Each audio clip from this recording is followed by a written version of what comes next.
Okay, Dr. Cole, I'm going to introduce you guys. I'm actually going to introduce all the speakers instead of breaking everybody up, if you're okay with that. That sounds lovely. Okay, so Dr. Cole is the program director of Mercy Family Medicine Residency, St. Louis. It's an 8x8x8 community-based program in suburban St. Louis that is accredited by the ACGME and also has osteopathic recognition. She's an assistant clinical professor in the Department of Family Medicine and Community Medicine at St. Louis University School of Medicine and a clinical preceptor with ATSU, Kirksville College of Osteopathic Medicine, and Kansas City University of Medical Biosciences. She's a graduate of Kirksville College of Osteopathic Medicine in 2002. She completed her osteopathic internship at Illinois Masonic Medical Center in Chicago, Illinois in 2003, residency at Mercy Family Medicine residency in St. Louis, Missouri in 2006, and faculty development fellowship at University of North Carolina, Chapel Hill in 2010. She's a 2015 graduate of the Association of Family Medicine Residency Directors National Institution for Program Director Development Fellowship. She's currently pursuing a doctorate in health professions education through ATSU, College of Graduate Health Sciences, and maintains dual board certification by the American Board of Family Medicine and American Osteopathic Board of Family Medicine Physicians. Dr. Cole is also the current president of the Association of Family Medicine Residency Directors and past president of the Missouri Academy of Family Physicians. So she will be our first presenter talking about recruiting to primary care graduate medical education with a focus on considerations for community and rural programs. Dr. Heather Burrows will immediately follow her. She's a general pediatrician, the program director of the pediatric residency program at the University of Michigan in Ann Arbor, Michigan, where she also serves as the associate chair of education. She completed medical school and pediatric training at the University of Michigan. Her interests include quality improvement, patient education, and physician wellness. She currently serves as the vice chair of the Association of Pediatric Program Directors Mid-America Region. She is going to focus primarily on virtual interviews and how that works as far as recruitment is concerned. And then our last speaker is going to be Dr. Jennifer LaFemina. She's an associate professor of surgery at UMass in Worcester, Massachusetts. After completing general surgery at Massachusetts General Hospital, she completed her surgical oncology fellowship at MSKCC. She joined UMass in 2012 as a surgical oncologist, where she focuses on breast cancer and melanoma and serves as the program director of the general surgery residency. She also serves on the Association of Program Directors as well as the MRP Board of Directors, and recently has represented APDS in leading general surgery's recommendations on the recruitment cycle and leading surgery's efforts in the AMC ERAS supplemental application development and implementation.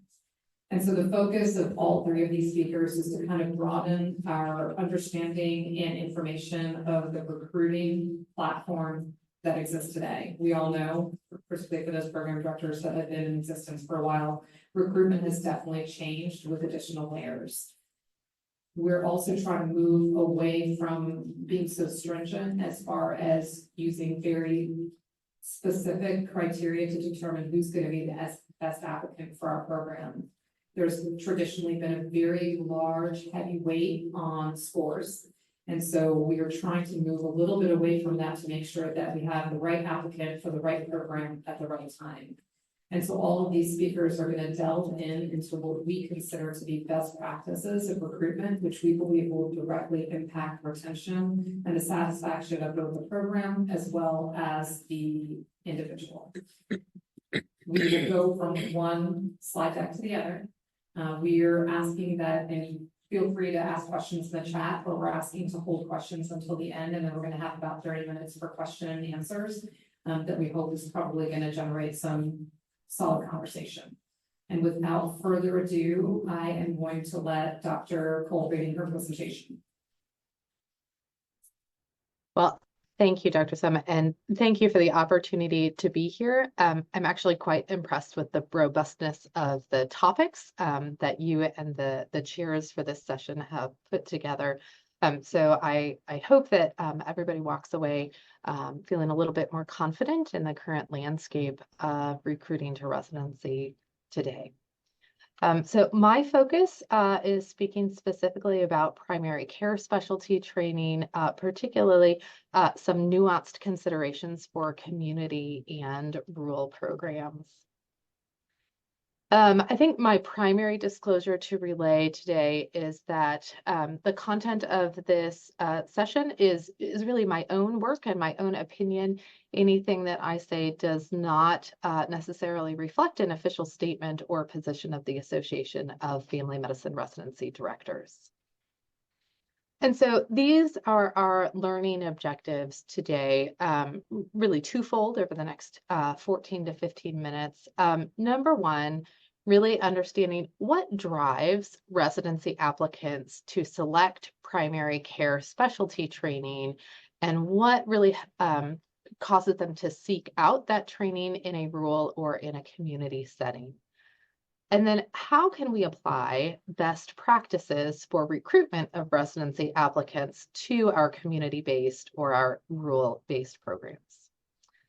And before we dive into those, I really felt it was important to address a little bit of an elephant in the room, and that is the fill rate for primary care specialty training.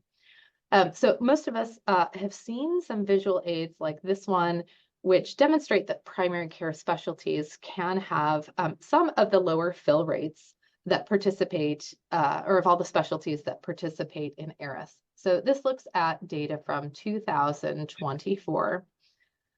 And reversing these percentages, looking at this, you can see that internal medicine, for example, had a fill rate in 2024 of 97.5%. Pediatrics had a fill rate of 95.7%, and family medicine a fill rate of 93.5%. So I'm going to pause there, and I'm going to say, even though as program directors and faculty, we sometimes give ourselves a little heartburn saying, but our programs don't always fill. The majority of primary care programs fill, regardless of the specialty. So let's examine some reasons why they may not be filling to 100%. So the biggest reason that not all primary care residency positions are filling is because we keep growing the number of primary care positions that we offer across the country. Even over the past 3 years, new programs are opening, existing programs are expanding, and when your denominator grows, it drives down the percentage of your fill rate, even if the absolute number of people who are going into primary care is increasing. So we're going to look at those 3 specialties. So this looks at the number of applicants to internal medicine with the total number of positions offered. These are adapted from NRMP advanced data tables. And so internal medicine actually added close to 1,000 new residency positions over the past 3 years. So they grew their specialty training positions by about 10%. If you look at the green line, the total number of USMD and DO applicants remained relatively static. It increased a little bit by about 200 or 300, but not in proportion to the number of positions that were being offered. Pediatrics has a similar story. They grew the number of spots they offered nationally by about 150 over the past 3 years. At the same time, they did experience a decrease in applicants year over year from 2023 to 2024. It will be interesting to see if that is a blip or how that data trend continues. And then with family medicine programs grew the number of positions they offer by about 5% over the past 3 years, while at the same time experiencing about a 5% decrease in the number of US, MD, and DO applicants.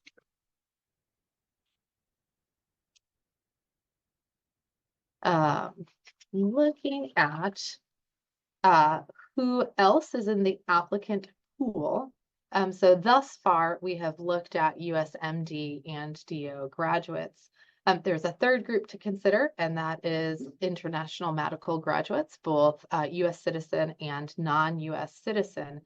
And so as you look at the purple line, which is the total number of positions offered in family medicine going up, you look at the total match going up. And then if you come down to the orange line, which is the number of graduates of international medical schools who are matching, that is the number that has gone up the most significantly.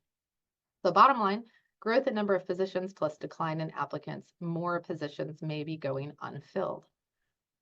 Which types of programs might be at highest risk for going unfilled?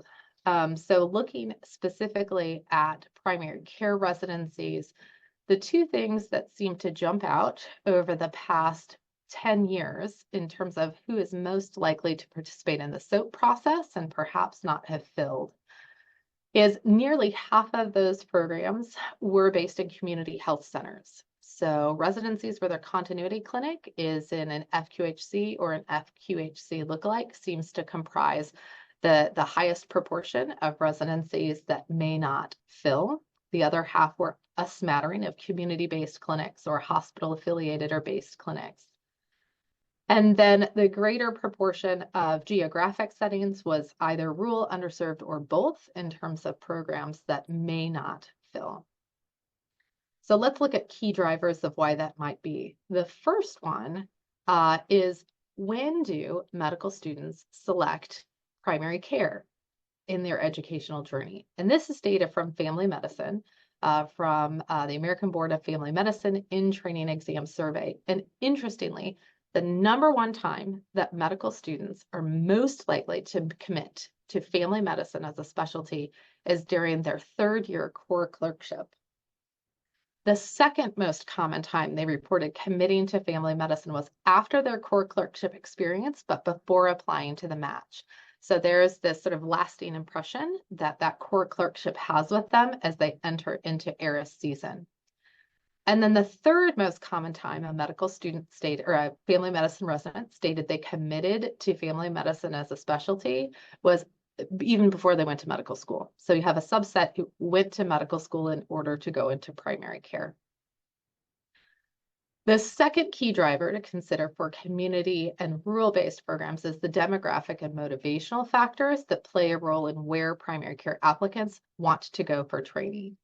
So we have high levels of evidence that applicants who have a rural background are likely to go to a rural or community-based training program. We have moderate evidence that a primary care specialty or a rural rotation in training, either in undergraduate medical school or, well, in this case, in undergraduate medical school, are likely to select a rural or community-based training. We have moderate evidence that neither age nor race or ethnicity is associated with selection of rural or community-based training. And then we have low levels of evidence that exposure to a rural or community-based area via recreation, that holders of an osteopathic degree, or that appreciation for a small town lifestyle may drive applicants to a rural or community-based program. So briefly, I have about 5.5 best practices for recruitment and retention to rural and community primary care trainings.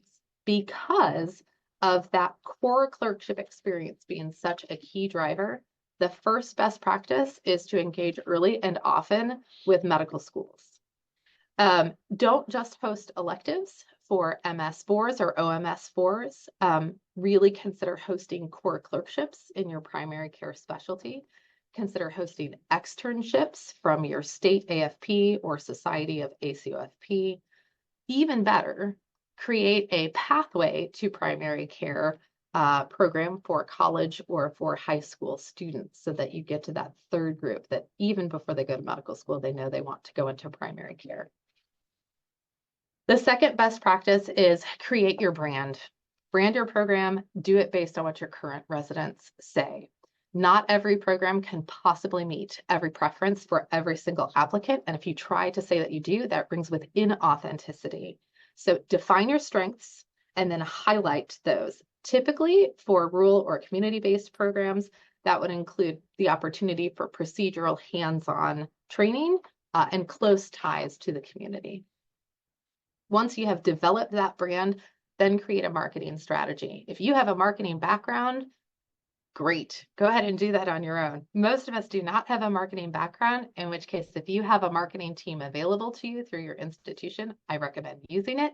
If not, lean on your residents. My most effective social media posts are the ones that don't come from me. They come from my residents. Also remember who your target audience is. So if you think back to our NRMP advanced tables, about a third of our residents are coming with MD degrees from a US school, a third are coming with DO degrees from a US school, and a third are coming with degrees from international schools. So make sure you are touching all three audiences. But then also think about these factors in terms of who's most likely to come to a rural or community-based program. Students from a lower socioeconomic background, non-traditional students, National Health Service Corps scholars, attendees of a medical school that role models primary care or that values holism or continuity, and then applicants who desire work-life balance and a breadth of opportunities. As part of that branding and marketing, tell the story of who your residents will be working with on a day-to-day basis.